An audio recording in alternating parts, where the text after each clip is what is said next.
Welcome back in the second part of Arunima Sina story.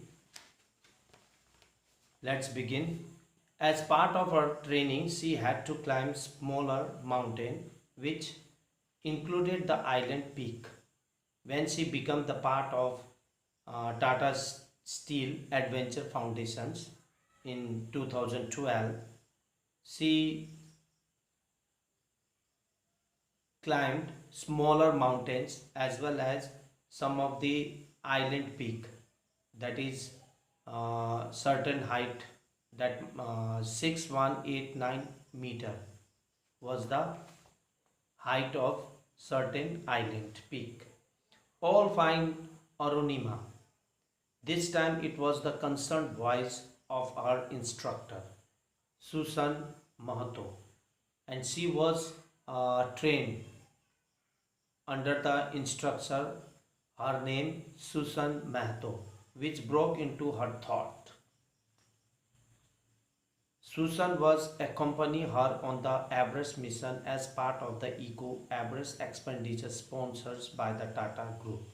Or and Susan Mahato always, all the time, she was with her, with, that means, Arunima. She was the Susan Mahato was the trainer of Arunima. All the time she was worried about Arunima. Yes, Susan, I am fine.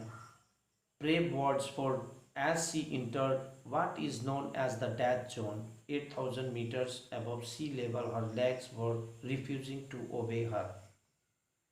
She entered brave words for as she entered what is known as the death zone. यानी कि death zone क्या है? 8,000 meters, that is above the sea level. 8,000 meters above the sea levels. Her leg was refusing to obey her. She was too much tired at the time when she was climbing. बहुत थक गई थी.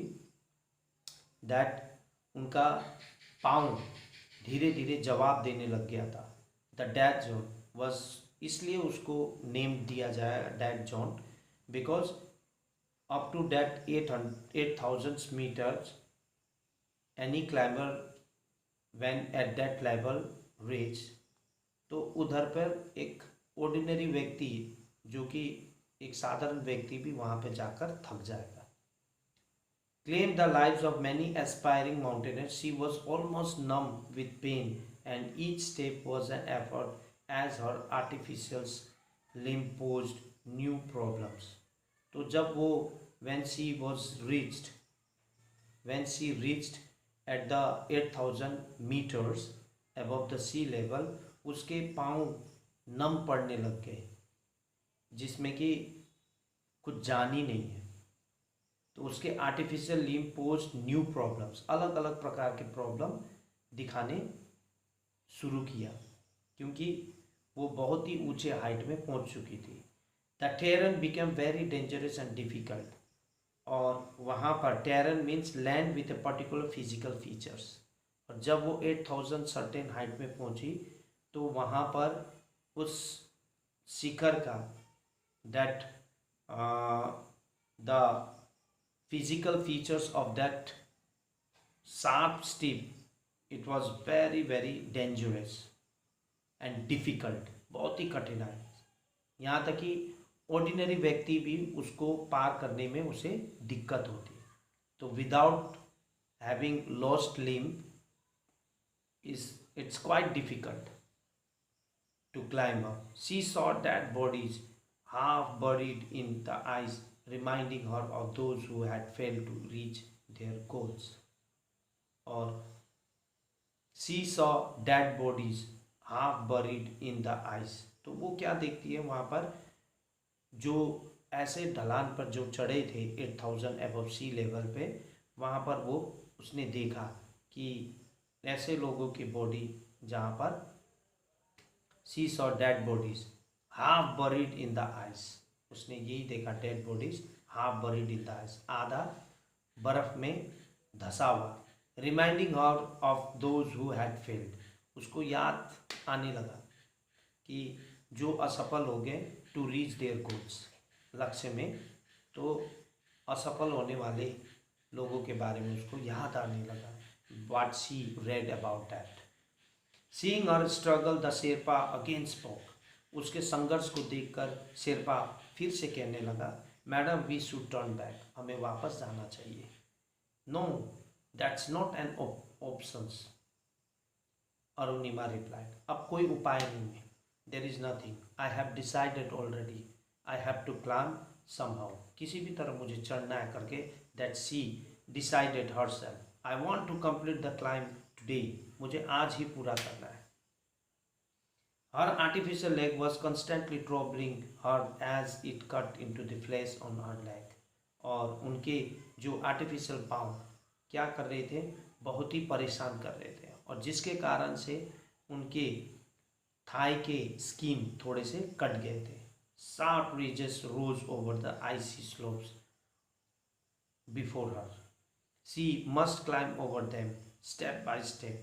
Sharp ridges यानी कि एकदम ही ऊंचा ढलान, सीधा ऊंचा ढलान, उसके आगे बर्फ से ढका हुआ ऊंचा ढलान था. She must climb over them step by step. One false move यानी कि उन्हें उसमें एक कदम, हर एक कदम को अच्छे ढंग से उसे रखना था. If there is any false move she could fall into a deep crevasse below. Crevasse that means deep crack in rock और आइस. आइस में जो बीच में क्रैक, दरार होती है, या चट्टानों में दरार, उसमें जाकर वो गिर जाएगा अगर एक भी गलत कदम. She took a deep breath and pressed on. और एक गहरी सांस लेती है और वो आगे बढ़ती है. Just a bit more and you will be there, she told herself. अपने आप को वो encourage करने लगी. She talked herself. बस और थोड़ा कदम. She was encouraging herself. And then she was on the summit, on the top of the highest mountain in the world. The day 21st May 213. At last she reached to the summit. वो शिखर पर आखिरकार वो पहुंच जाती है. And the day was 21st May 2013. Will remain etched in her memory forever. और जो कि उसके दिमाग में, वो हमेशा के लिए उसके दिमाग में रह गया जब उन्होंने डे 21st May 2013 को समिट में पहुंची, शिखर पर पहुंची. She was the second amputee in the world to have climbed Mount Everest. और वो सबसे पहले अपंग संसार में सबसे पहला अपंग जिन्होंने माउंट एवरेस्ट को शिखर तक पहुंची.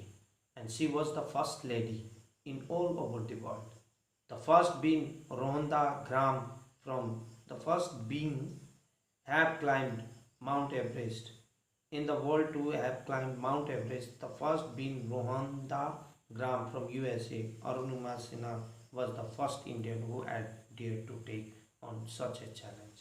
Sorry, first being जो संसार में सबसे पहले चढ़ने वाली अपंग स्त्री रोहंदा ग्राम जो यूएसए की थी वो.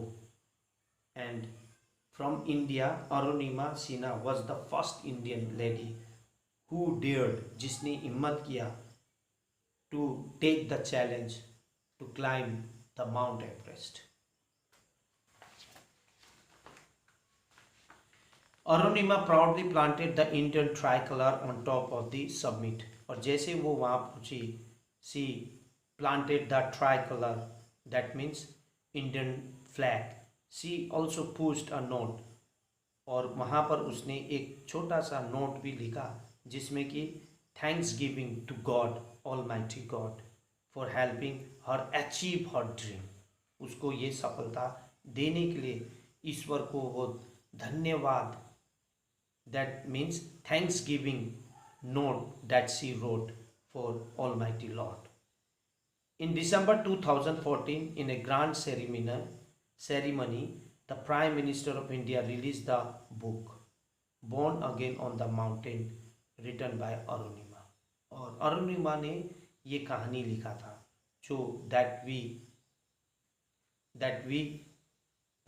today that we are just listening this story, जो कि हम लोग सुन रहे हैं, that we are reading or you can say that we are studying. तो ये कहानी Arunima herself she wrote this story और जिसका नाम born again on the mountain, born again on the mountain करके उन्होंने ये लिखा.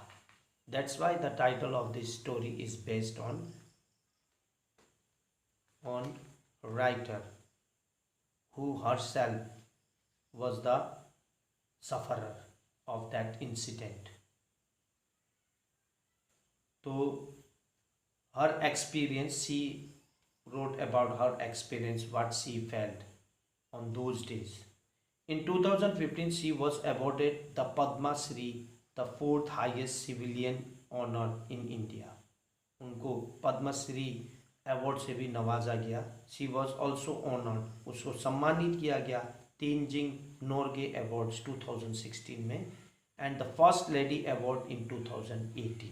और वो पहली एक ऐसी महिला थी जो कि 2018 में फर्स्ट लेडी अवार्ड जिसे तेंजिंग नोर्गे अवार्ड मिला.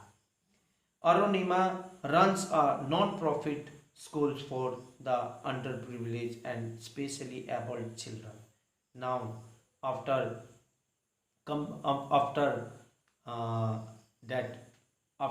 completing her goals, she